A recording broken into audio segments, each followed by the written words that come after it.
یہ صحافی وہاں کے دو اور ڈاکٹر سے ملے، انہوں نے بھی ایسی ہی باتیں کی اور پردہ ڈالنے کی ذرا بھی کوشش نہ کی۔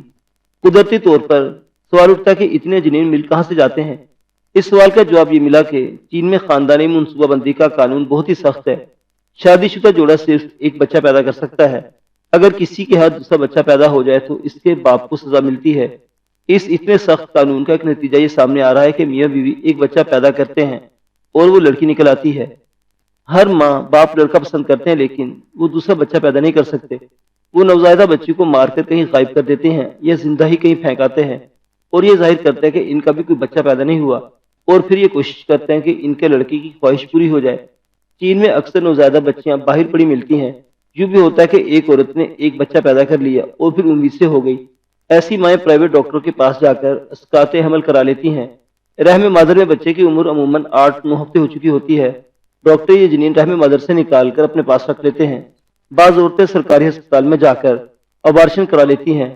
اس کا مطلب یہ ہے کہ چین کی حکومت نے لوگوں کو اسقاط کی اجازت دے رکھی ہے، یعنی پیٹ میں دوسرا بچہ پرورش پانے لگے تو اسے ضائع کر دو۔ یہ نہیں بتایا جا سکتا کہ وہ کون ڈاکٹر تھا جس نے سب سے پہلے جنین کی یخنی بنائی اور یہ تجربہ کیا کہ اس یخنی کے یہ فوائد ہیں۔ بہرحال یہ بالکل صحیح ہے کہ چین کے اس سرحدی شہر میں یہ یخنی کی جاتی ہے جو مہذب دنیا کا کوئی انسان تصور میں نہیں لا سکتا۔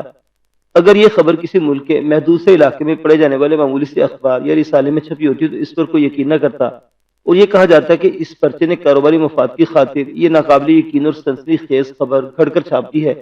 اس خبر کو ہم اس سے سچ سمجھتے ہیں کہ نیو یارک سے نکلنے والے ہفتہ روزہ رسالے ٹائم میں شائع ہوتی ہے۔ یہ ہفتہ روزہ رسالہ ساری دنیا میں پڑھا جاتا ہے اور اس کی خبریں اور تبصرے مضامین میں حوالوں کے طور پر استعمال ہوتے ہیں، اس لیے میں وثوق سے کہہ سکتا ہوں کہ یہ خبر غلط نہیں ہو سکتی۔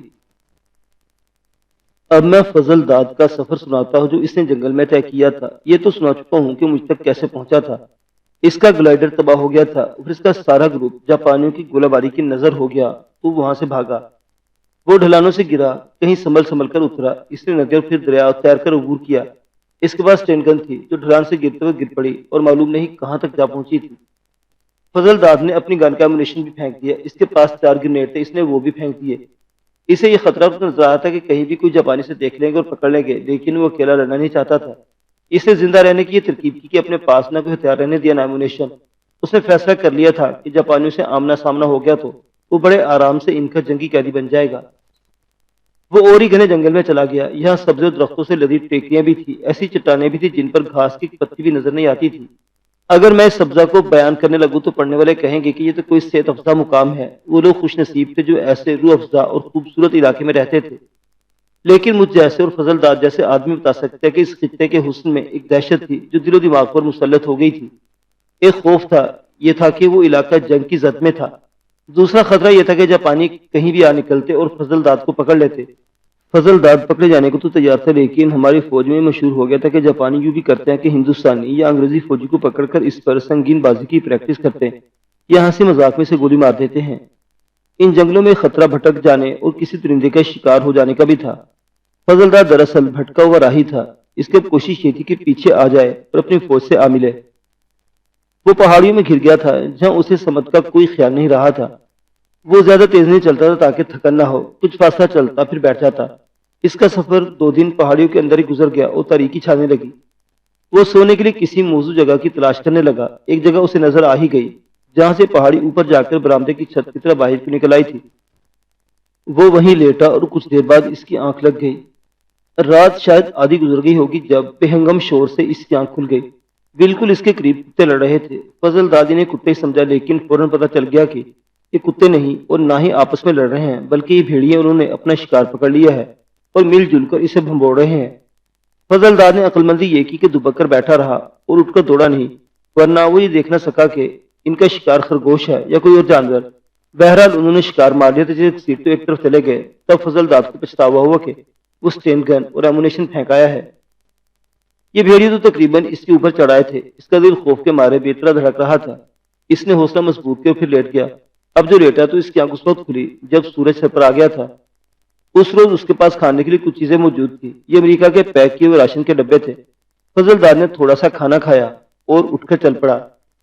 میں فضل داد کے اس سفر کی پوری ردا نہیں سناؤں گا۔ اگر میں نے قدم قدم کی یاد ایک ایک دن کی باتیں سنانے شروع کر دی تو میری داستان جیسی لمبی ہو جائیں گی۔ آپ یوں سمجھ لیں کہ اس کا یہ سفر میرے جیسا ہی تھا۔ وہ اس روز یا شاید اگلے روز ان پہاڑیوں سے نکل گیا۔ آگے ایک وسیع علاقہ تھا جو ہموار تو نہیں لیکن اس میں ٹیکریاں اور چٹانیں نہیں تھی۔ بہرحال یہ پہاڑیوں اور چٹانوں میں گھرا ہوا میدانی خطہ تھا۔ اس نے درختوں کو دیکھنا شروع کیا۔ وہ دیکھ رہا تھا کہ ان درختوں میں کوئی پھل دینے والا درخت بھی ہے یا نہیں۔ اسے انجیر اور بیریوں جیسے پھل دینے والے کچھ درخت نظر آ گئے۔ اسے احساس تھا کہ وہ چند دنوں میں ہی اس جنگل سے نکل نہیں سکے گا، اور اس کے پاس جو راشن ہے وہ ایک ہفتے سے زیادہ نہیں چلے گا۔ اس کے پاس پانی کی بوتل تھی اور ایک کینوس بیگ تھا۔ اس نے ان درختوں سے بہت سا پھل توڑ لے جھولے میں ڈال لیا۔ اس علاقے میں پانی کی کوئی کمی نہیں تھی، نمنام علاقہ تھا، اوس تیزی سے پڑتی تھی کہ درختوں کے پتے چوس لیتے اور انہی سے پیاس بجھ جاتی۔ ویسے ندیاں بھی تھی اور کہیں کہیں چشمہ بھی نظر آتا تھا۔ فضل داد کو وقت کا احساس اس لیے رہا کہ اس کے پاس گھڑی تھی۔ پہلے کچھ دن تو اس نے حساب رکھا کہ کتنے دن گزر گئے، اور کچھ دنوں بعد اسے یاد نہ رہا۔ پھر راتیں ایک دوسرے کے پیچھے گزرتے چلے گئے۔ فضل داد کبھی گھنے جنگل میں جا رہا ہوتا، کبھی پہاڑیوں کے درمیان، اور کبھی میدان میں چلا جا رہا ہوتا، اور اس طرح اس کا سفر جاری رہا۔ شام کے بعد کہیں کی موزوں جگہ دیکھ کر لیٹ جاتا اور صبح ہوتے چل پڑتا۔ راتوں کو وہ بھیڑیوں اور گیدڑوں کی آوازیں سنا کرتا تھا۔ کئی بار اس نے شیر کی گرج بھی سنی تھی، اور کئی بار اس نے دوڑتے قدموں کی آوازیں سنی، جن سے صاف پتہ چلتا تھا کہ شیر یا کوئی درندہ اپنے شکار کا تعاقب کر رہا ہے۔ یہ اس کی خوش نصیبی تھی کہ ان درندوں سے بچا رہا تھا۔ اس وقت تو مجھے کچھ سمجھ نہیں آ رہی تھی، لیکن بہت بعد میں مجھے پتا چلا کہ اس گھنے جنگل میں شیروں اور بھیڑیوں کے لیے شکار بہت تھا۔ میں برما کے جس جنگلاتی علاقے میں تھا وہاں میں نے خنزیر کبھی نہیں دیکھا تھا۔ فضل دار نے بتایا کہ جنگل کے جس حصے میں وہ جا پھنسا تھا وہاں جنگلی خنزیر خاصی تعداد میں نظر آتے تھے۔ بھورے رنگ کے خرگوش تو وہاں عام تھے۔ فضل دار نے 4-5 ہرن بھی دیکھے۔ اگر درندوں کے لیے شکار نہ ہوتا تو فضل دار کبھی کسی بھیڑیا شیر کے پیٹ میں پہنچ چکا ہوتا۔ فضل دار نے سنایا کہ ایک روز وہ چلتے چلتے ایک ٹیکری پر چڑھ گیا۔ ٹیکری بہت اونچی نہیں تھی۔ وہ ارد گرد کے علاقے کو دیکھنا چاہتا تھا۔ اس کی توقع یہ تھی کہ کہیں آبادی نظر آ جائے، لیکن وہاں آبادی کا نام و نشان بھی نہ تھا۔ فضل دار نے سنایا کہ وہ ٹیکری پر چلا گیا تو آگے ہی اسے پانی کھڑا نظر آیا۔ یہ قدرتی تالاب بنا ہوا تھا۔ یہ کوئی زیادہ لمبا چوڑا نہیں تھا۔ اس تالاب کے ایک طرف خاصی کھلی جگہ تھی جو ہموار سے کچھ پرے ہٹ کر دیوار کی طرف ایک چٹان کھڑی تھی جو اس ٹیکری کے ساتھ آ کر مل جاتی تھی جس پر فضل داد کھڑا تھا۔ فضل داد کو 6-7 خنزیر نظر آئے جو اس وقت تالاب سے پانی پی رہے تھے۔ ایک تو گھنی جھاڑیاں تھیں جن کے پتے چوڑے تھے۔ فضل داد نے دیکھا کہ ایک اژدھا ان جھاڑیوں میں سے منہ نکالا، پھر آہستہ آہستہ اژدھا جھاڑیوں سے باہر آنے لگا۔ وہ بہت ہی موٹا اور بڑا ہی لمبا تھا۔ کچھ دیر بعد پورے کا پورا باہر نکلا۔ فضل داد کا تو جیسے سانس روکے اس نے کبھی اژدھا نہیں دیکھا تھا۔ گھاس ذرا اونچی تھی اور اژدھا اس میں رینگتا ہوا خنزیروں کی طرف جا رہا تھا۔ جب وہ ان کے قریب پہنچا تو خنزیروں نے شاید اس کی مشک سونگھ لی ہوگی۔ وہ سب اکٹھے بت گئے اور پیچھے ہٹے۔ اژدھا اس خنزیر پر جھپٹا جو اس کے قریب تھا، لیکن اس کا منہ خنزیر تک نہ پہنچ سکا۔ خنزیر بھاگ اٹھے، لیکن یہ خنزیر جس پر اژدھا نے حملہ کیا تھا اپنے ساتھیوں کے پیچھے جانے کی وجہ گھبرا کر چٹان کی طرف دوڑ پڑا۔ اژدھا بڑی تیزی سے رینگتا ہوا اس کے تعاقب میں گیا۔ خنزیر کا راستہ چٹان نے روک لیا تھا۔ وہ پیچھے کو دوڑا تو اژدھا نے اسے روک لیا۔ خنزیر کے بھاگنے کے لیے جگہ کافی تھی، لیکن ایسا لگتا تھا کہ اس میں بھاگنے کی طاقت ہی نہ رہی ہو۔ خنزیر نے ٹیکری پر چڑھنے کی کوشش کی تو اژدھا نے اس کو پیچھے گرا لیا۔ خنزیر بہت تیز دوڑنے والا جانور ہے، لیکن اس سے ٹیکری پر چڑھا نہ گیا۔ حالانکہ ڈھلان سیدھی اور کھڑی نہیں تھی بلکہ چڑھنے کے لیے نہایت آسان تھی۔ اس سے تو قدم بھی نہیں اٹھائے جا رہے تھے۔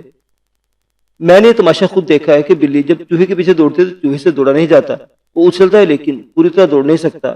سانپ کے آگے بھی چوہے کا یہی حال ہوتا ہے۔